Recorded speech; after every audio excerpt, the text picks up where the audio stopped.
Okay, I've done my best to meet each of you, which is a nice luxury when you've got a smaller group. So welcome to the business session. The focus of this session is to do two things. One is to show you how Project Server 2010, the new release, which is fantastic by the way, but you'd expect me to say that, works to support you decide what are the right projects for your organisation to tackle. So that's what the purpose of this session is about. So I'm really pleased that you came along. And we'll get straight into it, if that's all right. I'm a stickler for time, so there'll be no chance of overtime at all in any shape or form whatsoever. Right, let's get into it. My name's Yusuf. I work for a company called PIPC. I run PIPC in New Zealand, and I'm not going to do too much of an advertisement, but you know you have to have a little. And basically, we're an organisation that focuses on projects, programs, portfolio, change, and risk management. And so that's what we do. We stick to our knitting. And as you'll see in a few seconds, the only tool set that we dabble in, or we'll probably do more than dabble, is Project Server. So we leave the other tool sets and the other technology to our partners. Now, partners tend to be Intergen, Provoke, Integral and other organisations who take care of the deeper technical stuff and so on. What we do globally and locally, to be frank with you, we probably do the right-hand column better than we do the left-hand column in New Zealand because I've got a team that's probably more skilled in that area. So locally in New Zealand, that's what we do. We do all sorts of things like rescue projects. We do an awful lot of those, which is not good. But we also mobilise project officers. And we also implement Microsoft EPM 2010, which is, I guess, the hybrid nature of today's discussion. Locally, we're a gold partner and a key partner in the EPM market, so we work very closely with Microsoft. Some of you may or may not have heard of or attended the launch a few months ago of Project Server in the four major centres. We did that for Microsoft. We've been around since 2001, so we're coming up to our 10th birthday in February next year. And like I said before, we focused fully on the Microsoft EPM toolset. That's all we do. So if you want to talk to us about SQL Server or CRM, you'll have to talk to somebody else. So we just stick to EPM. This is me. Oh my God, I'm wearing the same shirt. There you go. That's a coincidence. Didn't mean to. The photo goes, that's an amazing coincidence. But basically, I've been here 6 years running PIPC, as I said. I've been in this game now for, 18, 19 years. And right now helping a number of organisations implement portfolio optimisation. And if you don't know what that phrase means, or what I think it should mean, I'm going to go through that with you in a few minutes. During work hours, I'm pretty strange about all this stuff. I'm right into it. But outside of work hours, I'm reasonably normal, reassuringly for you guys. So fruit trees being my current passion, is that the right word? Yeah, possibly. So that's me. But it's my pleasure to introduce you to May Richards. And May Richards is the PMO manager at St John, and she's been 14 years in this industry. And May is one of my great customers, along with Christopher, who unfortunately has to send his apologies because his mother is having some serious surgery. But he would love to have been here, but he's available to be contacted if you want to speak to him about his experiences with both portfolio optimisation and Microsoft EPM. If you're interested in contacting him, just speak to me afterwards. Happy to give you his email address, and he'd be happy to talk to you. He loves talking about what they've achieved in the last couple of years down at Waikato DHB. So today's presentation is going to be reasonably straightforward. What is Microsoft EPM 2010 in case you haven't come across it before or you'd like to have it defined a bit clearer. We're going to talk about what portfolio optimisation is. I'm then going to talk you through the benefits of it, but we're going to get straight to the 10 steps fairly quickly, and it's basically 10 clear, easy steps that can get you to a point where you can say, yep, I've got the optimal portfolio of projects and programs within the organisation. And then just a quick summary and close. Now, I understand that there's a protocol around asking questions. I'm reasonably comfortable about it, but I believe that you're meant to ask me questions in the bar afterwards. That's the directions. I'm not sure what the bar is, but we can talk about that later. But I don't expect May and I will take the full hour, so I'm reasonably sure that we'll finish before then. So I'm sure that we can have a quick chat or a conversation with you if you've got any questions that you'd like to ask after the session.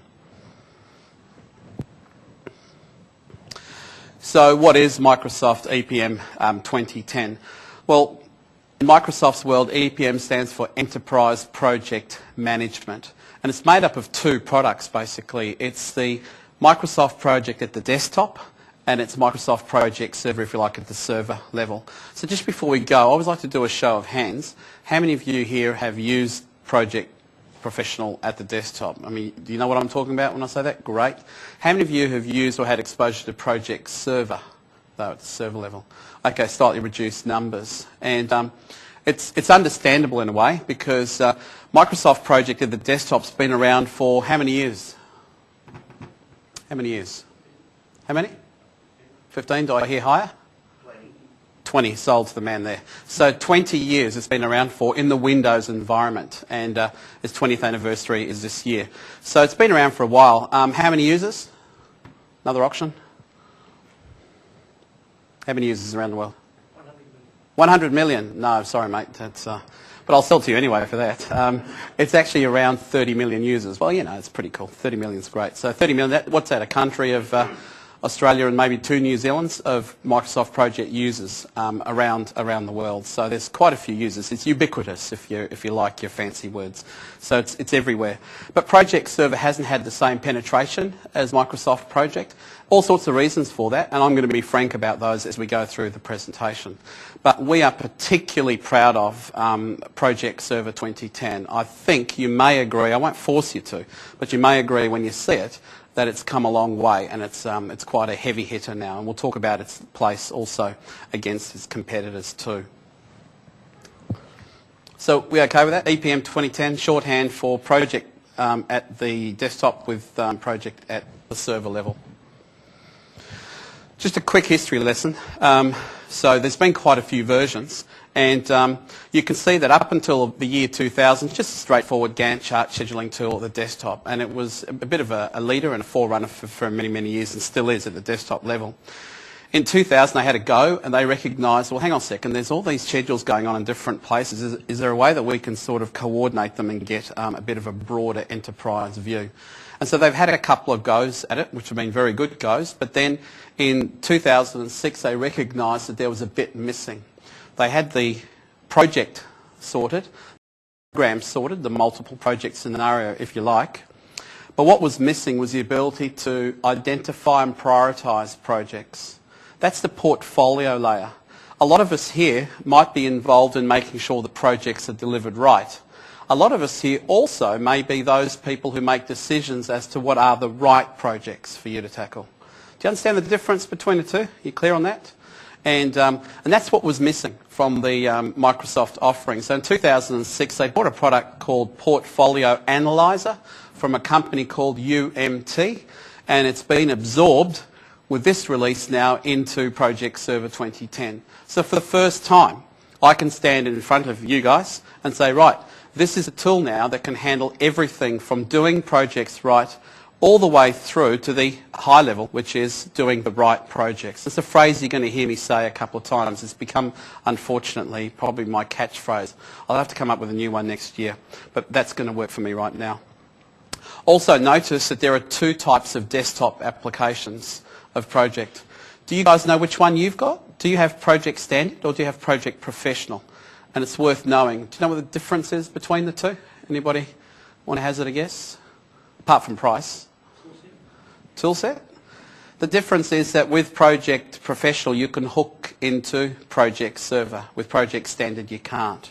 So you've got to be careful as an enterprise what version or what type of project have you invested in, and if Project Server holds appeal to you, you'll need to look at what version project you have, because Project Server allows you to connect to Project Professional. Standard, you're not allowed to.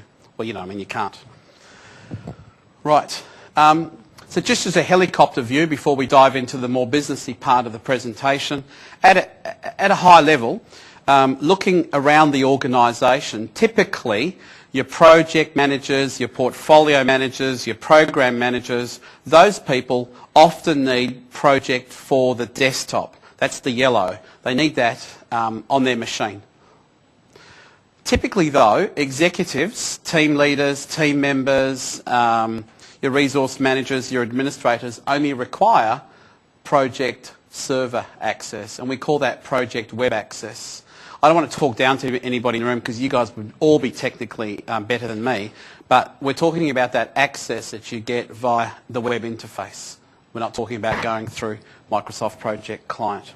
So what you find is in a typical organisation, a fewer number of people require Project Client. They're the people entrusted with uploading schedules and other information, whereas typically the rest of the organisation gets on with those projects using web access. And so web access is obviously cheaper, if you like, or more cost effective, if you like, than Project Professional. So it's quite an attractive proposition to enterprises because we can also control what people do to our schedules. You know who the worst people are for schedules in organisations? Who are the worst people with schedules? Sorry? Planners. Yeah. They need to lift their game, haven't they? But we found the most dangerous people with schedules tend to be the executives. So the great thing about this model is executives can't make changes to the schedule. They can see what the schedule's saying, they can read it, but they can't make changes to it. So we keep the control of the schedule and the power of those who need to. So what do you get out of it? Well, there's a whole list there. I won't read to you, but I do want to emphasise 2 or 3 key ones because of the spectacular progress that's made since 2007. The 3 key ones for me are the ability to prioritise projects now, the ability for it to handle workflow, and we're going to explore that in a few minutes, and the ability for it to link your projects to your strategic plan, and we're going to cover that as part of the business discussion. So I hope I've helped possibly fill some holes of knowledge around what EPM 2010 is, the difference between project at the desktop and project server, and you're going to see it all anyway in a few minutes. Right, but I asked May not to come here and just stand there and look pretty, and while we're talking about the tool set, May is here to help us talk about the business aspect. There's a very serious aspect to why you would use EPM 2010 in your organisation, and that is you're trying to achieve an optimised portfolio. That's got to be a driver. It's a great toy, by the way, for those who love toys, but if you've got a more serious pursuit in mind, we're going to talk you through that right now. So, portfolio optimisation. How many people in the room are actively involved in making decisions around what are the right projects for your organisation to tackle? Great, good, that's not a bad number. So for the rest of you in the room, what I'm going to be doing now is taking you through the 10 steps on how we achieve that state of nirvana. It's a great state to be in, it's not impossible. I've got evidence right up here on the stage and many other places around New Zealand that it's not impossible. So portfolio optimisation is ensuring that you've got the best mix of projects that help you achieve your strategy. And I'm not one for reading off the slide word for word. I hope nobody minds, because my assumption is you can all read English and you can read some of this stuff later. You can download it if you're that way inclined. But portfolio optimisation, the word optimisation is really trying to send a message that we need to not just prioritise our projects and pat ourselves on the back. We need to do this on a continuously. This needs to go on and on. We mustn't give up. We mustn't drop the ball. And we'll talk later about whether you do this monthly, weekly, or bi-monthly or yearly. That might not work either. So we'll talk about what might determine some of those factors. So let's put some context around it. In a good organisation that's running good enterprise portfolio or project management, we all recognise that there's a project layer where we want to do projects right. There's a program layer where, for those of you who've, who've got some program qualifications, program management qualifications, you won't disagree with me that at the program layer we're focused on the business benefits, we're focused on the change management, we're focused on how the various projects link together, getting the timing right, the interdependencies right. But the portfolio layer is where we're going to be focused today, and that's where we choose the right projects. And so down the line, as portfolio managers, we're meant to be communicating to our people that they are working on the right projects. Up the line, we're meant to have visibility and information around how those right projects are being run right. And that's the healthy, if you like, flow between the layers around portfolio optimisation. Our focus today, right there.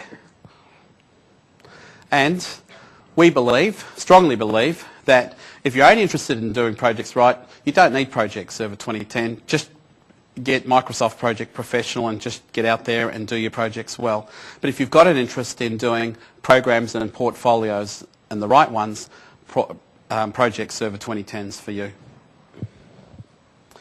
So that's the tool stuff. We're going to refer to the tools occasionally in our 10 steps. We're now going to wean ourselves off the tool and start looking at the business or the process around it. So what does portfolio optimisation look like? Well, typically it looks like that. And while that might look a little bit busy and a little bit messy, it does make sense. We all work for organisations that have a sort of plan as to where they're going. Yeah, good. I'm glad some of you are nodding. That's great. So we've got maybe a 5-year plan, a 10-year plan, maybe, right? So you've got a vision in your mind as to where you want the organisation to be in 5 or 10 years' time. You will also know what projects you will need to do to get you to that place.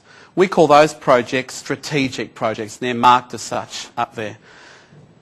There are also other projects that come along we don't plan for. They're called tactical projects. They're the projects where a competitor does something that we weren't planning to do. Something's gone wrong. Somebody panics. Somebody wakes up with a bright idea.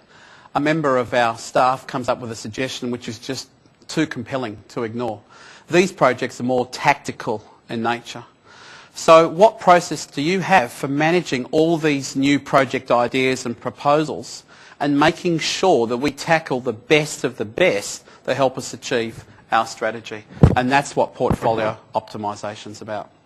So it's about managing these new ideas. It's about prioritising and optimising the right number and the right type of projects we should be tackling, and then pushing them out as projects and programs. But it's more than that.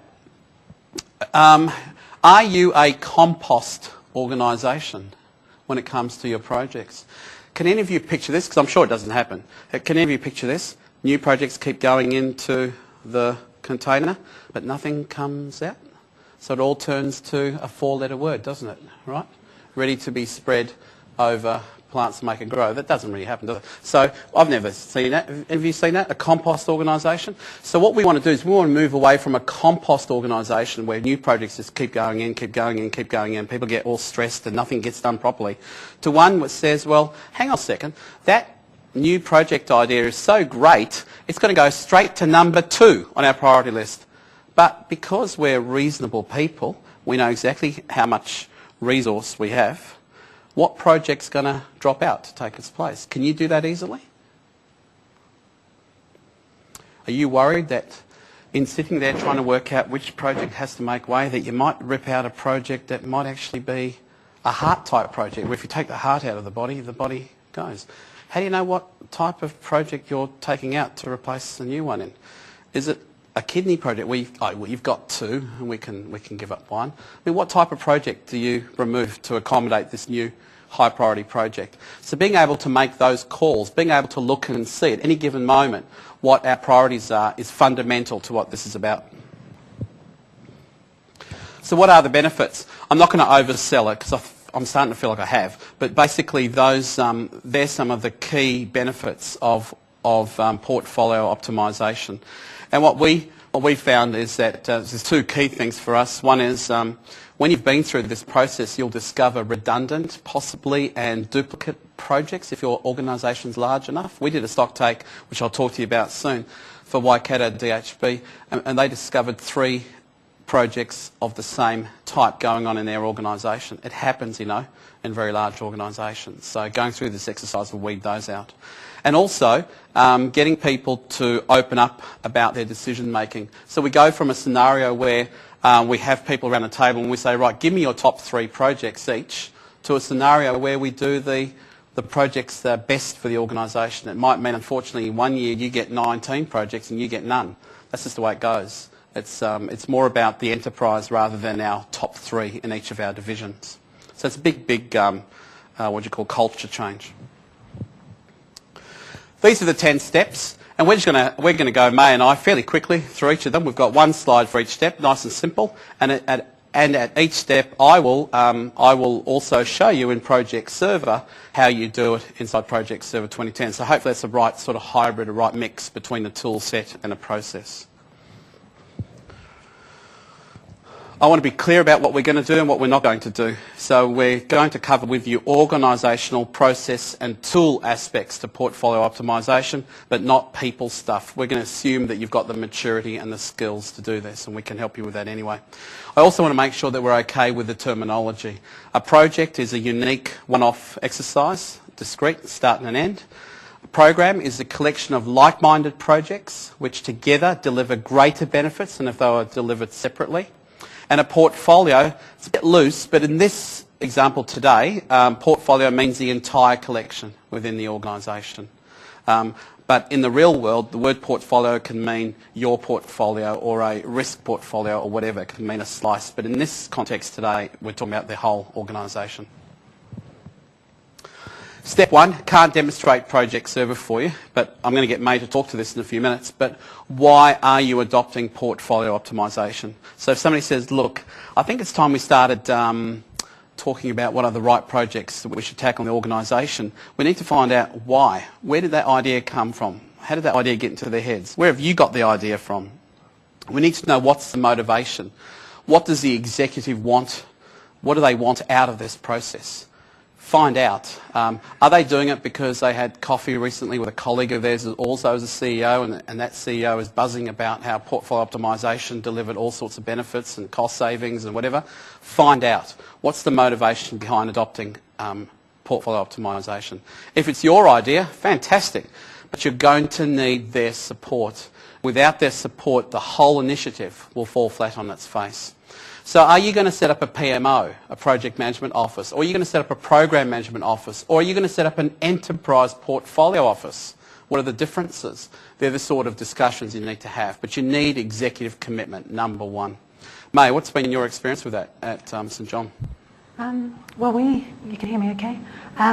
We had three main motivations at different levels. I brought up the concept because St John, like the rest of the health sector, we're a victim of our own success. So as healthcare improves and people live longer and the cost of healthcare increases and more complex healthcare needed for these older people who are living longer and there are more of them, it becomes unsustainable.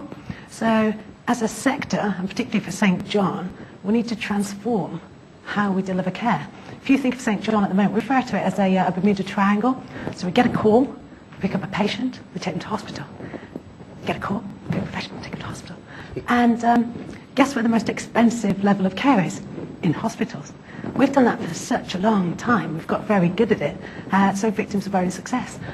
We can't continue doing that because it's unsustainable. So we need to transform. So for the board, transformation and moving people away from improving this triangle, better, faster, cheaper, focusing on that, focusing on transformation. We've got to know that we're absolutely working on the right projects and we're not going back into this again. So for the board, the motivation was transformation. From the executive management team, a really painful budget process, the annual budgeting. Once a year, 12 members of the executive management team and a chief exec, 12 agendas, 12 lots of important projects. And that discussion then becomes who's the best lobbyist, who's the best salesperson, who's the best at getting across their idea. Because trying to evaluate all 12 without any system behind it was really painful and quite emotional as well. So this was an opportunity to take the emotions out of it, make it objective, and have a lot of information available so that those discussions become about the strategy, not about individual budgets and who's getting what resources allocated to them. So that was quite a painful thing that we could address with this. And then from the people who actually do the work, what they found was with 12 management team members having 12 agendas, that means you've got 12 number one priority projects all the time. So for the support services, in particular marketing, ICT, finance, they're just getting bombarded with it, and you can't make 12 people happy at the same time, you just can't deal with the workflow. So for the people on the ground doing the work, it was like, please prioritise this. So on every level, we had motivation, and we sold it in that way. It's key for us. We've done it over the last year, put portfolio management in place, and we went through our first annual budget cycle at the end of last, so kind of June, end of the budget cycle. And what used to take kind of months of wrangling was reduced to a 3-hour slot during the budget lockdown week. The line was drawn. People had already been familiar with the information and the logic behind it. All the strategic alignments have been checked prior. There's the budget, there's the line in the list. So there's absolute buy-in to getting the right list of projects. Obviously, people on the ground now have a prioritised list. There are a few others still coming through that weren't on the list, but yeah, we've made, I'd say, the feedback actually, we've done a review, and the feedback is we've made a step. We haven't made a leap, but we're stepping in the right direction, yeah. Cool. At Waikato DHB, the driver was more simple than May's one, and that was you guys will know that there was a new government brought in a couple of years ago now, I think 1.5 years ago, and they introduced the value for money initiative. And so basically the DHBs were told they had to spend their money more wisely because they weren't going to get budget increases. So how do they ensure that they're spending their money more wisely? And this is a process designed to support that. So they were looking for cost savings and looking for a way to cancel projects that weren't critical in nature. And that's one thing that comes out of this. Prepare the portfolio environment, and this is fundamental. This one, you need to have understood as an organisation what is a project, what's not a project, what's a service enhancement, what's a change request, and so on. What's a process improvement? Be careful. Make sure that you don't drown your projects in overhead, in management overhead. So always err on the side of not turning something into a project at a certain size. Keep it in the business. But come up with definitions. And so for Waikato DHB, we helped them develop, and we developed for them, mini prints 2, prints 2 light, and prints 2 distilled, with a little spreadsheet that helped them answer some questions and told them which of those 3 swim lanes, if you like, that project should be run at. So very strict definitions about what constituted a mini Prints 2 as opposed to a Prints 2 light as opposed to a Prints 2 distilled. Any Prints 2 practitioners in the room? Right, we've got a few. Now guys, can you imagine a 3-week project, 2 people, $8,000 budget being run as a Prints 2 project? That's a killer. That's the best way to drive project managers out of your organisation, is to load all projects with incredible overhead, unnecessary overhead. So be very clear about what's a project, what's not. Do a maturity assessment. For those of you who know, in the project management world, organisations are rated between 0 and 5 when it comes to maturity assessment. Work out where you are so that when you do this exercise, you can go back later and measure and actually justify in a way, but also spread the message that we've improved our maturity in that area. Also, understand what steps you're going to take to get to where you want to go. So you obviously need to have your vision and a roadmap to get there, but also work out how you analyse your projects. Have you guys heard of things like earned value, IRR, NPV? There's all these acronyms floating around in the financial modelling world. Work out how your organisation measures that sort of performance and that sort of progress. And make sure that you fit in financially, because the CFO is got to be one of the most important people to keep happy during this process. Make sure you've got good governance in place. Governance is starting to become a dirty word, but let's hang on to that word before it loses a lot of its power. Governance is the rules of the game. Who approves what? What's the workflow for identifying and approving and okaying projects through their gates and so on? Who's going to provide support to the executive team around prioritising the projects? At St John, May heads up the the EPO, and the EPO, the Enterprise Portfolio Office team, are the team that do the donkey work, if you like, around identifying all the various projects, helping prioritise them against the strategic drivers, and then present that to the executive team, as May just said, for their rubber stamp.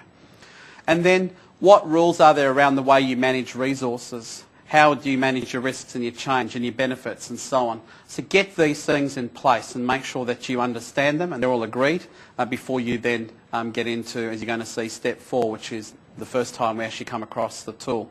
So just a couple of points, May, on governance, implementing governance. Yeah, it does sound a bit dry, doesn't it? We treat governance like an Olympic sport, a kind of relay race.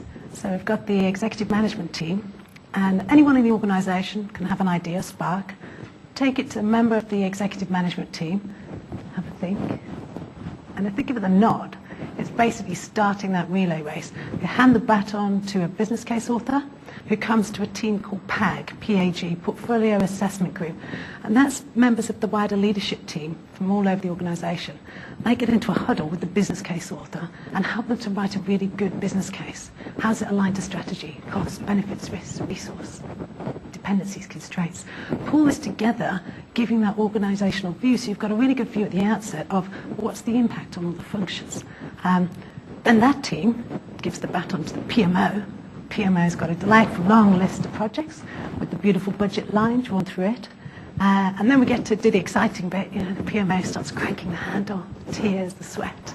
In fact, we just press a few buttons on Portfolio Server and out it pops on the list. So this new business case then goes into the list. So as you said earlier, does it come in at number 2 on the charts? And then what does that do to the things down here close to the budget line? Are they going to go down? Are we going to apply for extra funding? So we then hand the baton back to the executive management team with the portfolio list and with some recommendations. Those guys go into a huddle. And if it's below a certain amount, they make a decision on what's going to happen with the dropping things out or putting this one in. If it's above a certain amount, the baton then gets passed to the board and they decide, recommendations go with that, and then they decide on what the decision is going to be. That then gets fed back to the PMO, and off we go again. So it's, yeah, a bit of a relay, different people supporting it.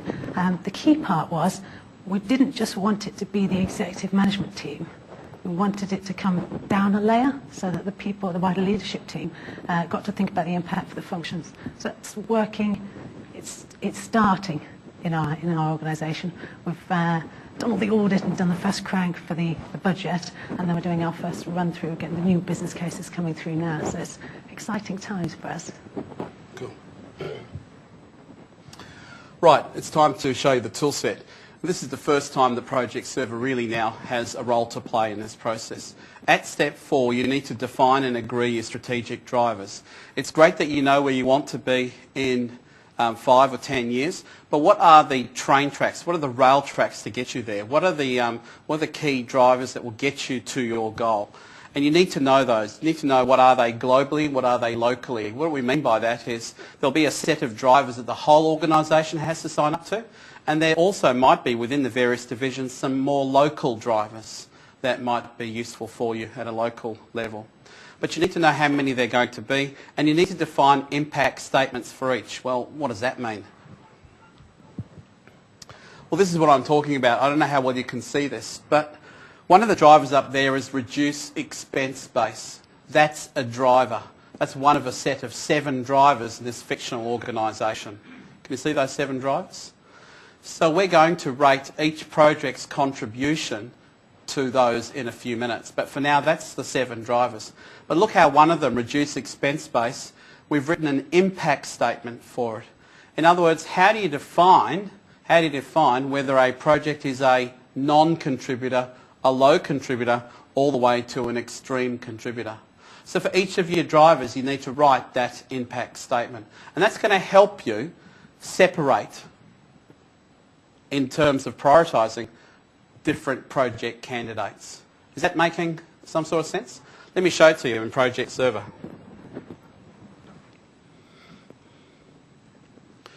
Now, we're using an image. I've got a bit of a messy... Here we go. Oh. Where is it? We're going remotely, so just bear with me.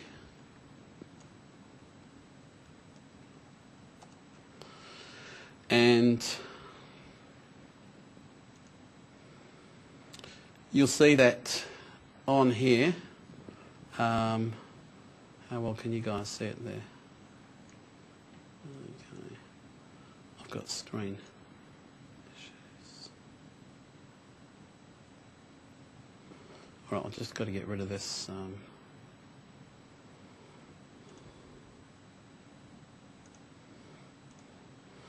So this is going to be interesting. Hang on, I'll just hide it. Anybody know I can hide the... right.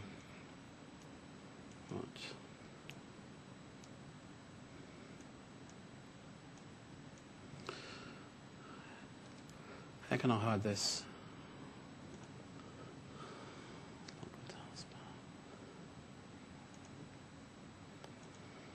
I think I'll be lazy and just go like that. Right, so if I click on here, you'll see that we've got the drivers, the driver library. So in Project Server, they're the drivers right there, and you can see that we can have active and inactive, so you can create them and accumulate them over time if you wish. And then when I click on one of these drivers, I'll go to reduce expense base. You can see that an impact statement needs to be written, but we can actually describe it a little bit more. We can choose whether this driver is being used globally or just for a division. We can choose whether it's active or inactive, but this is where we define the impact statements for them. And that's one of your ingredients. Cool. Go back to where we are, and I think we're about here, aren't we? Yep. So, cool. The next thing you've got to do is acknowledge that all drivers are not equal. So it's great having 7 drivers, but last year, for example, reducing expenses may have had more importance to you than hopefully this year, right? Fingers crossed. This year we might want to get back to the fun bits of business, that is expanding our offerings, going to new markets, new products, whatever it is that we do. But so drivers change in importance in terms of their weightings. So what you've got to do at this point is weight the drivers accordingly. And what you've got to do is do an exercise called pairwise comparison. And so while I'm setting up, I'll get May to talk to you, and then I'll show you how that works, just so you can see. What you're going to effectively do is take each driver and compare it against the other. And I don't know if you've come across that technique before, but it's called pairwise comparison. It's a technique where we take, say, the improved product quality driver there, and we compare it to increased market share. And in this case, improved product quality is much less important than increasing market share. And we've got to do this for each driver against the other. I'll hand you over to May while I get it set up in Project Server. So at St. John, we had 12 strategic objectives. And first of all, we did this exercise with the exec management team and the functional directors and the regional GMs. So all the strategic objectives across the top of the page, all down the side, rating each one against each other. It's quite hard going with 12, to be honest. And what we found was, once we'd done the results, there were differences in interpretation of the 12 strategic objectives. And then we pushed it up a level to the board, same exercise. And again, there was some interpretation differences and differences to the EMG. So then we have another level of governance at St. John called chapter. So we pushed it up another level and went through the same exercise with chapter. And it was really interesting. What it did was sparked some great discussion. And the outcome was we now have less strategic objectives. We rewrote the strategic objectives. They're much clearer. So everybody's got the same level of understanding about what each one is. And we have less of them. So part of a side effect of going through this process was some really good discussion between all 3 levels, EMG, board and chapter, about what it is we really want to be achieving. So it was a great benefit for us, actually. So in Project Server, you've got the ability to store different prioritisations for different key individuals, but obviously we're looking for a consensus. Let me just show you, in this fictional organisation, what the CIO thought. The CIO thought that once they'd gone through the prioritisation exercise, that was the relative priorities of the drivers. So you can see in the CIO's mind, improving employee satisfaction is not important. What's most important for them is increasing market share in existing markets. How consistent were they? And what do we mean by that? Well, it turns out that this particular CIO is very consistent. So Project Server will analyse those responses. What are we talking about? If you're not careful, you could end up saying that driver A is more important than B is more important than C, and then C is more important than A. And you've got yourself into that loop.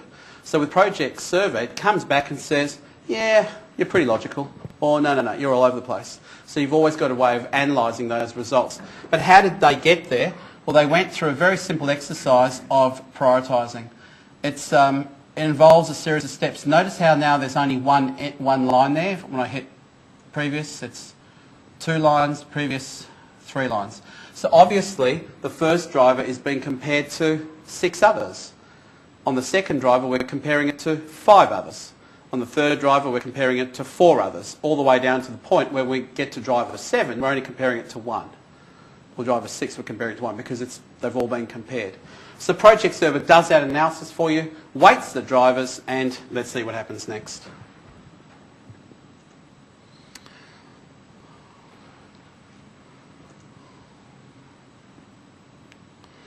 Right. The next step that we recommend, step 6, is begin your stock take. And before you start your project stock take, work out what sort of information you want to collect on all your projects. There are 3 broad categories of projects that you'll need to go and do a stock take for. What are the proposed projects that your organisation's thinking of taking on? What are the projects that are in the parking lot? It's maybe a term that you haven't come across before. But parking lot refers to projects which have had funding approval, but nobody's actually started them yet because we don't have a driver or we don't have whatever that we need to actually get it going. But it's got approval. And then what projects do you have in flight? So you need to work out what information you're going to collect on these projects and go and do your stock take. Now, this is where some interesting behaviours manifest themselves in an organisation. When we did this at Waikato DHB, different parts of the DHB reacted in different ways. Can you imagine that everybody thought this was a great idea? No. Because people can smell what's going on. They can tell that there's a bit of a razor gang, if you like, happening here. So what happened? People started to dress up ducks as chickens.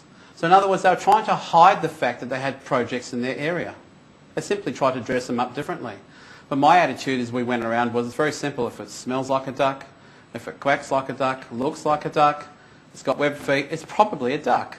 And so you need to be very clear before you start this exercise as to what constitutes a project. We talked about that earlier.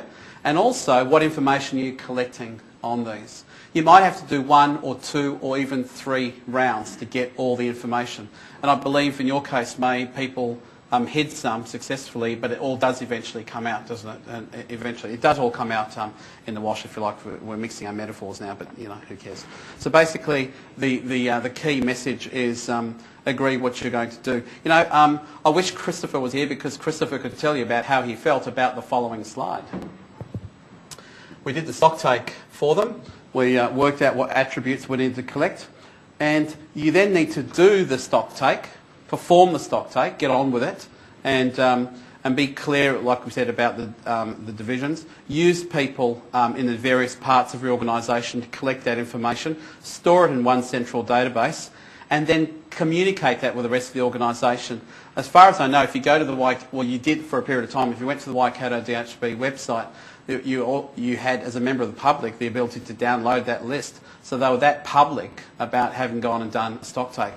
But as a result of that publicity, they got even more publicity. So the stock take at Waikato DHB ended up on the front page of the Waikato Times because in the end they were able to cancel 498 projects.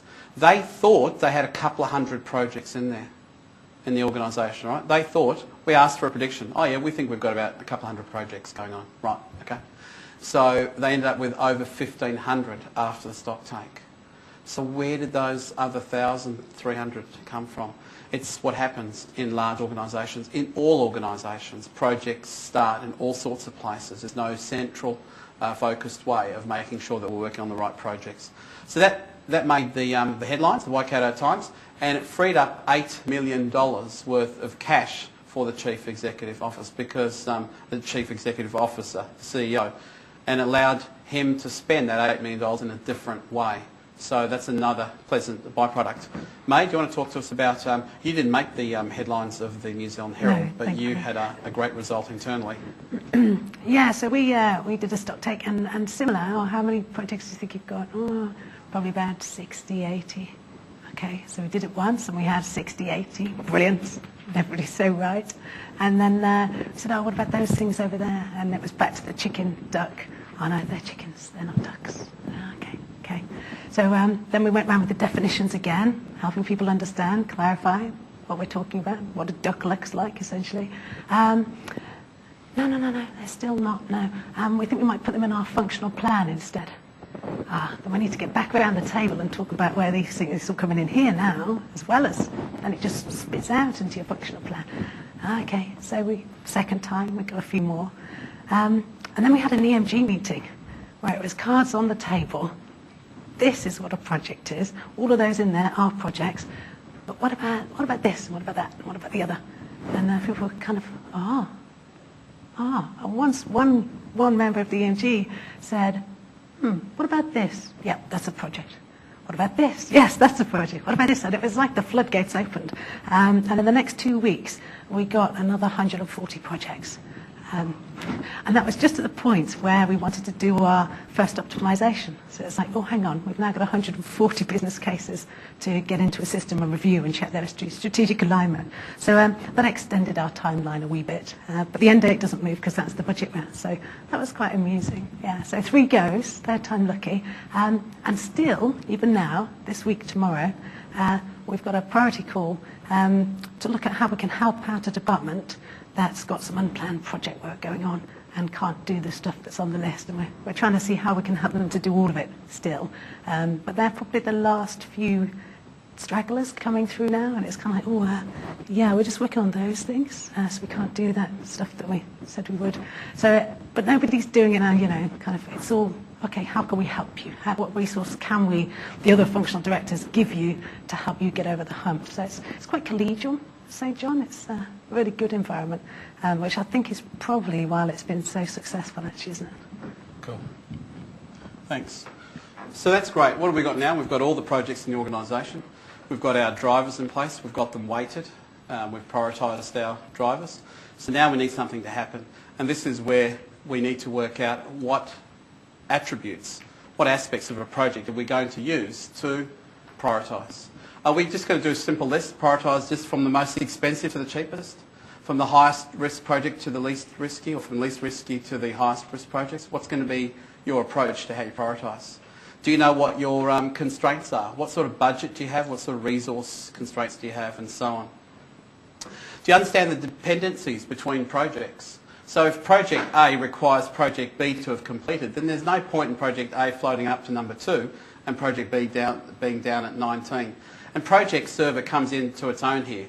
This is where you actually set up the dependencies in Project Server. So when it does its prioritisation, the cluster of projects required around that project move up and down with it. And that's really important. On its own, not an important project, but very important because it's a predecessor to a critical project. So it'll float up and down with it. Do you understand how quickly the benefits will be realised? A lot of people don't think about the benefits that a project delivers. They don't track it, they don't monitor it, they don't quantify it. But if you know what the benefits are and when those benefits will be realised, that'll help you decide the order in which you should tackle some of your projects. So understanding that and analysing that and making that part of your management plan is really important. And if you do come up with a prioritised list, what does it actually mean to your organisation? We've helped organisations develop a prioritised list, but it hasn't gone down well. They thought they wanted a prioritised list. They've looked at the list and gone, oh, right, they're sort of disappointed because it's not where their pet project or where they thought their project might end. And so that project list has sort of just been pushed to the one side. So what does it mean? Can you get people to buy into the concept of a prioritised list of projects? Will people accept the results when it comes out? And then being able to store and use various scenarios. Project Server, as I'm about to show you, allows you to store and analyse various scenarios. What if we had $16 million and 40 BAs and 12 PMs and 60 analysts? But what if we only had $12 million and 30 people? How do you store those and view those and support the decision makers to make that process? And can you chart and easily present these various alternatives? I'm just going to show you a couple of screen grabs and then show you how it works in Project Server. And May's going to give you a quick view on step 8. So benefits realisation for us, it's, how can I phrase it, an emerging area. Not necessarily the realisation of it, but the tracking of it and the defining of how we're going to measure it and how we are going to be sure that the benefits stated here. I mean, I come from a telco background, and the great chortle there is that every single project was going to reduce the FTE needed in customer services by 5%, 10%. And when you looked at the whole list, actually we don't need customer services because all these projects have eradicated them, you know, and that's the kind of background I come from. And here it's more a case of, okay, we're now putting into the budget the financial benefits that these projects claim for that financial year.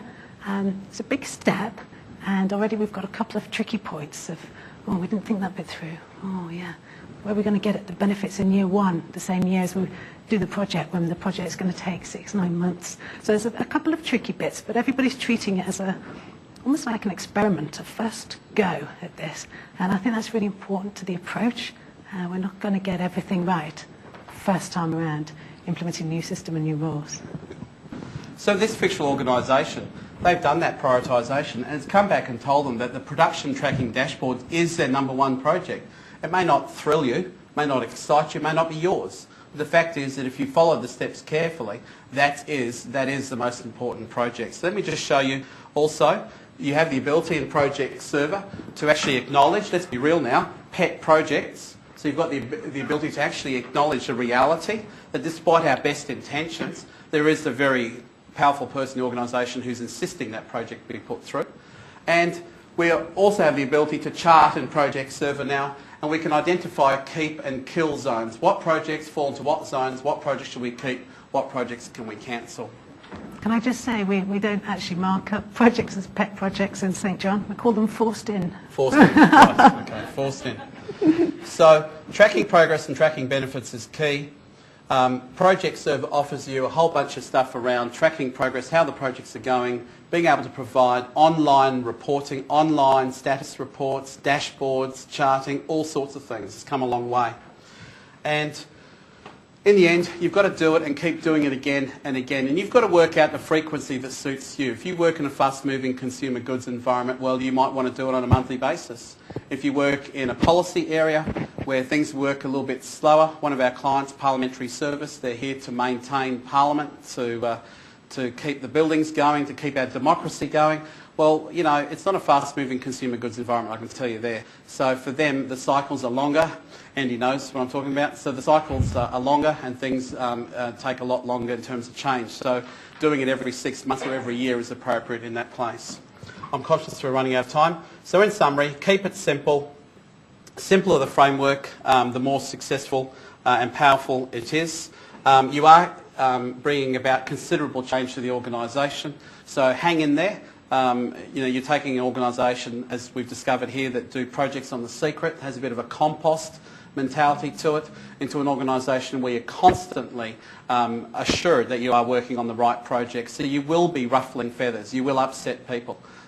People will go from being able to work on their favourite 3, everybody having their top 3, to actually working out what's best for the entire organisation. In some cases, it means some GMs or some managers going without a new project for a year. It's just not the right year for them. And that's a big change, so hang in there. So I won't rush through the slides. We'll just end it at this point. But just to say that if you want to see more of Project Server 2010, I've shown you some screen grabs. I've shown you a little bit of what it can do.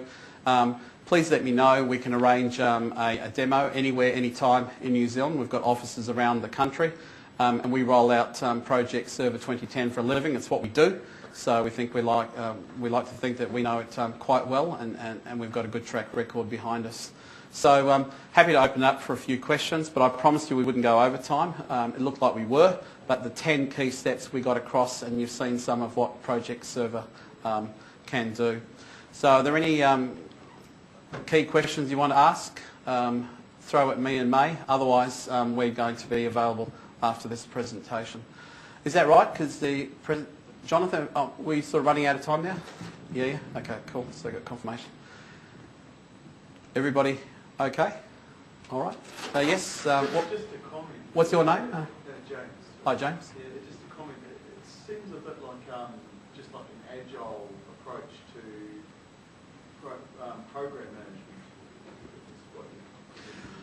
Absolutely. So if you think about program management as being a 2, 3, 4 year program where you're rolling out like-minded projects, you've got projects in different stages of development. Some are still glints in people's eyes, some are actually live, it's about getting the timing of them right, getting the mix right, focusing your efforts on it, absolutely, but at probably more of a macro scale. So it's multi-program management. And I never promised anything magical today. We want to bring common sense back to it and keep it simple. I've seen some incredibly convoluted, over-the-top approaches to the way you optimise your portfolio. With Project Server, I took you through basically 5 or 6 steps which Project Server can support you in beautifully, really simply, really easily, and really transparently. So just keep it really simple. Yep. Is that right, James? Yeah, cool. Any other comments or questions? Fine. Well then, thanks very much for your time. Hope you got something out of that. I'm sorry that we sort of ran out of time. I just had a couple more Project Server things I want to show you, and a little bit of advertising which you should be pleased that you missed out on maybe. So I'm around and May's around to chat with at the end of this session. Thanks for coming along. Enjoy the rest of the conference.